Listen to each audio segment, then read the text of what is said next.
Welcome to the Beyond Ordinary Women podcast. Every 2 weeks, we post podcast versions of one of our free training videos, or you can access our videos now at beyondordinarywomen.org. Enjoy the podcast. Hi, I'm Kay Daigle of Beyond Ordinary Women Ministries, and I'd like to welcome you to the third video in our series, Be Strategic for Effective Ministry. And we've already talked in video 1 about preparing to be strategic, basically. Right. Video 2, we talked about planning and exactly what that entails. And so Claudia has gone through many preparations for us, and she has talked in the last video about coming up with some goals in the end, that being strategic means that by the end of your planning, you have some goals. And now we're going to talk about how to proceed in this one. How do you implement what you have done? So where do you start? Once you have these goals out there, where do you start, Claudia? Where do you go from there? The strategic plans that you've made, that you spent the time laying out, and all the evaluation you've done and the goals you've come up with, those strategic plans now need to be followed by strategic action. You can't just sit on what you know or what you found out or what's been discovered. So again, prayer is a big part of that. When you have this picture, and it is an unfolding picture of how this vision is going to become a reality, pray about it and then move forward in faith.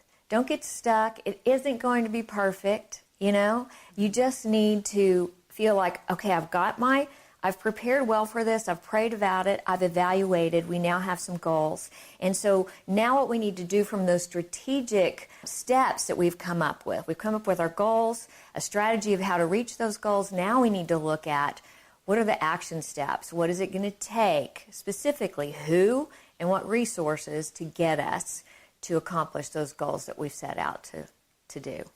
So when you think about who, are you talking about recruiting volunteers, recruiting leaders? It just depends on what you're doing. Based on what your ministry looks like, you are the only one that really knows what positions that you need people for, right? So if you're looking for leadership positions, say and I'm just going to go with very basic, a Bible study. You want to start a Bible study. Well, you're probably going to need somebody to lead that Bible study. Whether they are the actual teacher or not is a different subject, but somebody to lead it, to kind of head it up, someone that you can work with. If you're the staff person or the lead volunteer on your church team, you're going to look for somebody to lead that Bible study. And you want to come alongside that person and help them find the volunteers that are needed to make this ministry happen. So you do have to answer that question, who? Who's going to do it? How have you found leaders in the past? And if you look for people with the skill set that you're looking to implement within this ministry, that's a great thing. Look for personality fit. Do you get along with this person? That doesn't mean they have to be your best friend, but you don't want a contentious person that's bent on stirring up trouble. Some people do. They just will not work with you on certain things. So you want someone that's a good fit in that way, that they have a skill set, that they have a personality that fits, and they also just kind of have a gifting of the thing that you're looking for. And you want to personally invite them to do that. So if you need a leader, someone to just oversee that ministry and get discussion group leaders, you've got to find some discussion group leaders if you're going to have a discussion time. You might want a person who's just a prayer chairman or a prayer team leader that's going to pray for this mission, this Bible study going forward. You might need a hospitality person, somebody who's just going to get in that kitchen and make the coffee and make sure it's cleaned up and make sure you have everything that you need to make women feel comfortable and welcomed when they come there. So you've got to determine, what kind of team do I need to help this thing move forward? And if you don't have one, begin to really pray about who is that's going to come alongside this ministry and be excited about it and want to be on board with it and help make this vision a reality. So if the person who is watching this and hearing this, who is possibly the lead person for a ministry in the church or a nonprofit or something that they're trying to begin some strategic plan, they need to figure out all of these positions so that they can organize the work. Right. And what if they're not organized? What if they can't think through this? What do you suggest that they do? Well, that's why I think teams are good. You know, find someone in your church that does this beautifully, that they seem to people want to work within their ministry, and ask them, how do you go about getting your teams together? Or this is the vision I have, and I have a few people. How can I organize this from this thing I see in my head to this thing that I want to be a reality? And I am just a big fan of ministry descriptions or job descriptions.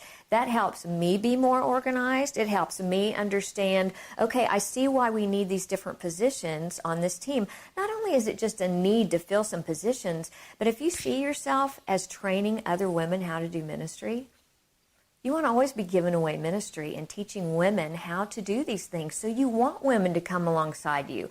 It's not just, I got to have somebody, who's going to make the coffee, or I got to have somebody who's going to send out the emails.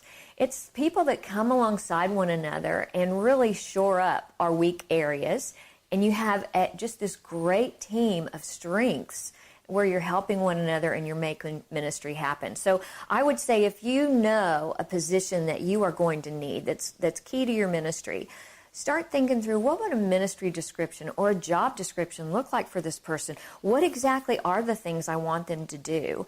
And begin to lay that out, again, in written form, not in your head. Just begin to get it out on paper. And that way, when I come to you, Kay, and I'm like, Kay, I'm really looking for a person who can oversee our discussion group leaders, who could train them, who could help them stay on task, who could really learn how to be compassionate and love their women, who know how to get discussion going and not panic when it stops. And you've got this thing written out, and you can say, I have a ministry description if you'd like to look it over and see if that's a good fit for you. You've just set them up for success. I mean, really, when they're successful, the ministry's successful, the church is successful, people grow, fruit's being produced. I mean, I think it's a big part that a lot of ministries are missing by not going through the process of writing out, what does that role entail? And then giving them, this is what it looks like. And that person can easily look and go, that is so not me, but you know what, there's something I would love to do, and I'd love to talk to you about that. And then you've got, another jumping off point to talk about. And how much better to find it out before they accept the position, because I've seen that happen so many times. It does. Now, I believe in job descriptions. I've always used them. In fact, there will be some on our ministry website that you can get from us if you request them, and probably to download as well. Mm-hmm. I haven't put them to download, but now that we've had this conversation, I will. That's a great idea. That's great. And then you can tweak them. But what I have found is women tell me, well, I started doing this job, but nobody told me I would have to do 1, 2, 3. I can't do 1, 2, 3. And so they either don't do it and never mention it, or they do a poor job, or they just panic and quit, Right. And so those are things that you can totally avoid by job description. Right. It's a very strategic step. And again, you want to set your people up for success, because their success means everybody's success. And I think it's just I'm not saying it's simple, but it is a simple thing to do when you're thinking about putting together a ministry. And like you said, better to be proactive and strategic on the front end where everybody knows, what part they own of this ministry or this vision. And then as you meet together as a team every month or whatever, you can talk about certain aspects of that job description. You can train according to what's on the job description. And if people come and say, well, you never told me I was going to have to do that, you go, well, we did discuss it at the very beginning. We haven't done it very well, but let's talk about how we can improve in that area. It's just healthy. It's a healthy way to do it. It is healthy, and often the leader ends up having to do some of the work that's not being done. So if you will spend the time up front, you will be so happy in the end that somebody will do it. And I've always made sure that someone is able to see everyone's job description, so that if they're not sure who's supposed to do something, they have copies of those and they know exactly who to contact rather than contacting me for everything. Right. And I think that's a thing that a lot of women do fall into, or kind of a pit, is that you think you have to do everything. Some of us think we do it better than anyone else. And that's not true. God's put you there to really equip women to do the work of ministry. That's why we're there. And so we need to remember that it's not just about you and your thing. It's about you communicating it well to your team and setting them up to be successful in a ministry that they want to be a part of. So as we talk about being strategic, if we're going to proceed and do it well, it's incumbent upon the leader to make sure that she has recruited the right people, that she has trained them according to their job descriptions, and that their roles are clear so that they know what to do. Is there anything else that we need to be sure that those who are, I know there are a lot of things we could talk about, but is there anything else that you feel we really need to say to them at this point? Well, I think I just want to say that this might be something that your church has never done or you've never thought of or you've never considered. And I would say don't be afraid of the process and don't back out of it. If that's something that you feel like would really benefit your ministry or your organization, start to do it. You'll be surprised how much you learn, how much freer you feel as you go about ministry, and you're not just kind of winging it or trying to put Band-Aids on things as they go wrong. It's a very empowering thing to do. And so I would just encourage people to do that. And there's a lot of things you do need to consider as you proceed. Your resources, what's available, rooms, childcare, material fees, those kind of, there's a lot of things you need to consider. But that will all come as you begin to go through this process, and you really do take time to prepare and then plan, and then you proceed and watch that vision become a reality. And once you do it, you evaluate it and you begin over again to see next time, how do we change what we did? Where did we miss it? Where did we go wrong? Where were we weak? And it's a continuing process. It is. Evaluation is ongoing. When you quit evaluating, many times I think we're just afraid to find out what we already know is kind of happening within a ministry. If it's starting to go south a little bit, or you see no fruit, it's not productive, lives aren't being changed, people aren't meeting Jesus, whatever those things are that aren't happening. Sometimes we're just like, I just don't have the capacity, the mental energy, whatever, to deal with this right now.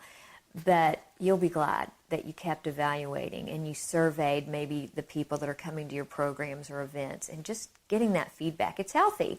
You have to shore up for it a little bit mentally if some things aren't going well, but it is very healthy in helping a ministry be all that it can be. It really is. Well, thank you so much, Claudia, for all three of these videos to help those out there really become a strategic ministry and use their resources well, because what they do is strategic and well planned with specific goals out there. Right. I think a church or an organization's time and their people and their resources, they're far too precious to just not think strategically. Right. Not do what every person has an idea, we'll just do them all. Exactly. Right. You need to be more strategic than that. Yes.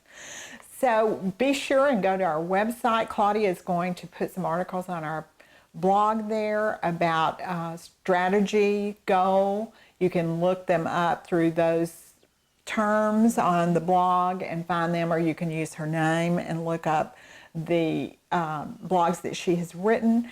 And we will have something about job descriptions and organization. I think we already have some blogs on recruiting. I think all of these have either been already written somewhat about or will be by the time these videos are ready for you to watch. And contact us if you have questions, if you have a specific issue with any of this that you need help with. I'd be happy to talk with you, or Claudia would as well. Just go to beyondordinarywomen.org and contact us, and I'd love to talk to you. Thanks for listening to the Beyond Ordinary Women podcast. You can find more podcasts and information about women in leadership by going to beyondordinarywomen.org. This podcast was produced by Beyond Ordinary Women Ministries. Our production team includes Evelyn Babcock, Kay Daigle, Kay Halligan, Deborah Herring, Sharifa Stevens, and John Sparks. Theme music, Back in Stride by Don Miller, used by courtesy of Christine Miller.